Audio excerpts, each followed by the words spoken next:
This is ppc.zone August 2025, Advancing Through Automation. I'm your host, Jill Saskin-Gales. I use the pronouns she and her.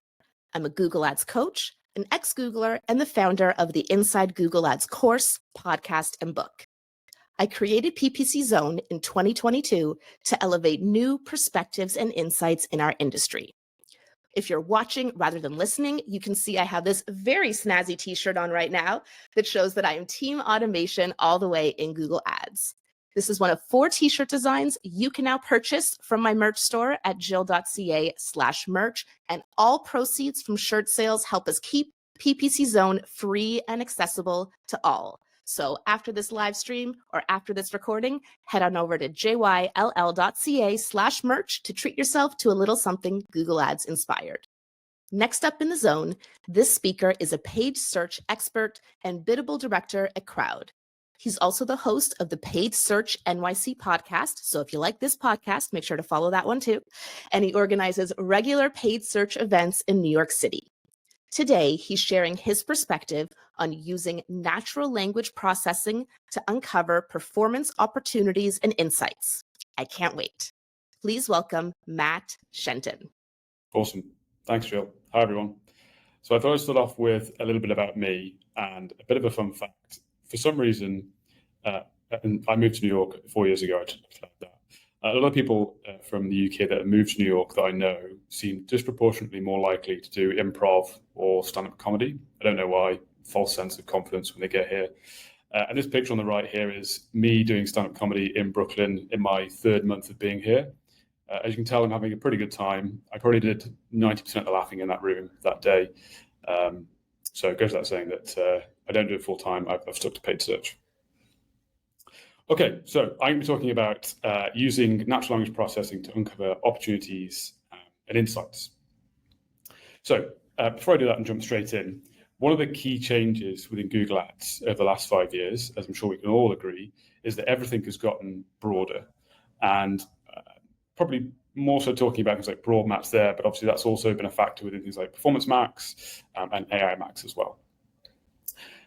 I took a look at some previous accounts that I've been working on for a number of years and looked at the data to sort of back this up.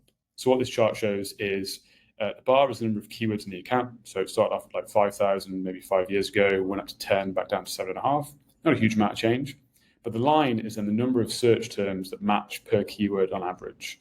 And as you can see there, huge increase 2020 to 2022. That's the adoption of broad maps when we became more comfortable with that match type. And then I think July is probably more inclusion of search terms than PMAX. But the takeaway here is that there's just been a huge increase in search term data within the accounts. And that was just one account. I looked at a few more. I think on average, I generally saw between like 25 times more search terms per keyword, looking 5 years versus more recently. What that means is if you looked at a search term report 5 years ago, you might have seen 10,000 search terms. Today, you might see 250,000 search terms for that same account, which is incredible. The good thing about that is that's a lot of really useful data. Like these are people actually searching for your product or service. You can understand how they're searching, what they're searching for more, and then more importantly, the sort of insight behind that.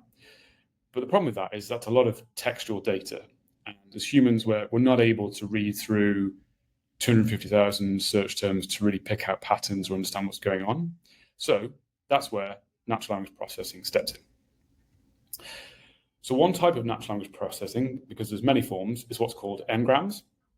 And what is an n-gram analysis? If you type that in, you'll get an AI overview response.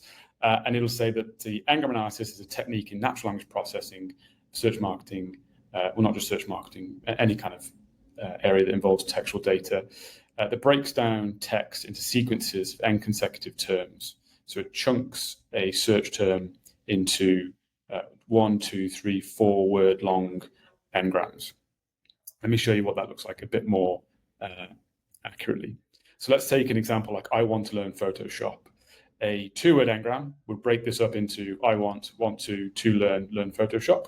So you're kind of moving one word along, but including 2 terms at a time. 3-word, I want to learn Photoshop. 4-word, start to get the idea, and then 5-word. Obviously, this is a 5-word term, so you just get one n-gram. So what we do through the Ngram analysis is repeat this process in the account. So you could take those 250,000 search terms, carry out this analysis, get all these Ngrams, which then means you probably end up with like 1 million plus Ngrams. Combine that with performance data, and you can start to get an idea of patterns for certain words and phrases. So I used Gemini to create some fake data for a fashion brand, Sunspell. So I went into Gemini, asked it to create sort of 1,000 terms, brand and non-brand, and then give me some random performance data, which it did. It looks the same, or I tried to get it to look the same as just a general search term report download from the account. So you've got campaign, ad group, match type, search term, performance data.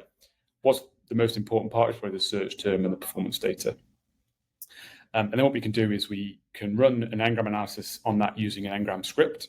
Now, I have one that I use personally that I wrote. There are ones available on the internet. I think Nils Ruman, if you Google it, it's one of the first results. There's a number of different scripts out there, so they're relatively easy to find. You can even probably vibe code it these days, given access to those tools. So the output from using that script is this. So hopefully that is big enough to see, but let me break this down. First of all, you've got the Ngram itself. So that would be the terms, and then the Ngram lengths, whether it's 2, 3, or 4. You've then got what's called POS, or part of speech. And what that means is it basically tags each word based on its meaning or function. So noun, verb, etc. You've then got the frequency. So how many times does a particular word or phrase appear across that textual data set? And then the aggregated performance for that particular Ngram. So we could take a look at high CPA Ngrams, and very, very common patterns across all clients in here. You're going to get a lot of how-tos where, sort of higher level research terms that are potentially useful from a creative or landing page point of view. If a lot of people are searching for particular how-tos or trying to understand more about your product or service, do you accurately answer that within the ad copy, or maybe that's more appropriate for the landing page? Maybe you want to segment these terms and have a different bid strategy, different budget. I think in this example, again, this is fake data, but it did actually put in like sustainable terms. In this case, as an example, the CPAs are quite high, sorry. So perhaps in this particular case, the brand wasn't doing well from like a sustainability viewpoint. So there might be some actions there. And then similarly, we can flip it and look at low Ngrams. So what's working well? Again, there are generally common patterns in terms of like free, voucher, etc. But it could be this could surface particular sub-product categories or themes that are doing particularly well, that again, you might want to take out, manage differently, different budget, bid strategy, or maybe including the creative or landing page. And that's really the key takeaway with this. Ngrams as a process has been around for a long time. It's certainly not a new thing. You can go back 10 years and find scripts that do this. I still think it's a very valuable tool and way of processing data, because we still have access to all this search term data. There's still a lot of insights in there. And as I've sort of talked through, there are performance implications for high and low CPAs. There's also ways to improve ad copy, creative, and also landing page content. The last thing I'll say is, whilst this has been around for a while, the reason I think this is going to become even more interesting as we step into the new world is that landing page content is going to serve as a key input to Google Ads more so than before. Heidi's talked about AI Max as one of the key new campaign features. That obviously uses a lot of landing page signals. One way we can try and understand what Google sees in terms of topics, themes on landing pages is using something like natural language processing or Ngrams. So you could download a web page as text data, run the same process, do that for a competitor, and understand maybe some of the topical differences and opportunities there. So natural language processing, even as we go into like this AI world, providing we have the textual data still, I think is still very useful as a technique to uncover insights. Thank you. Hopefully that was useful. Thank you so much, Matt, for sharing your unique perspective and insights with us in the Zone. If you'd like to connect with Matt, you can find him on LinkedIn, Matt Shenton, and you can also look up the Paid Search NYC podcast. Our next event will be on October 1st, 2025 at 10 a.m. Pacific, 1 p.m. Eastern. If you would like to apply to speak at an upcoming event, you can do so on our website at ppc.zone. I'm your host, Jill Saskin-Gales. You can follow me on LinkedIn to stay up to date on future events. And you can buy your very own Google Ads Inspire t-shirt like mine, if you so please, at jill.ca/merch. Thank you for supporting our mission to elevate new perspectives and insights in our industry. I look forward to seeing you next time in the zone.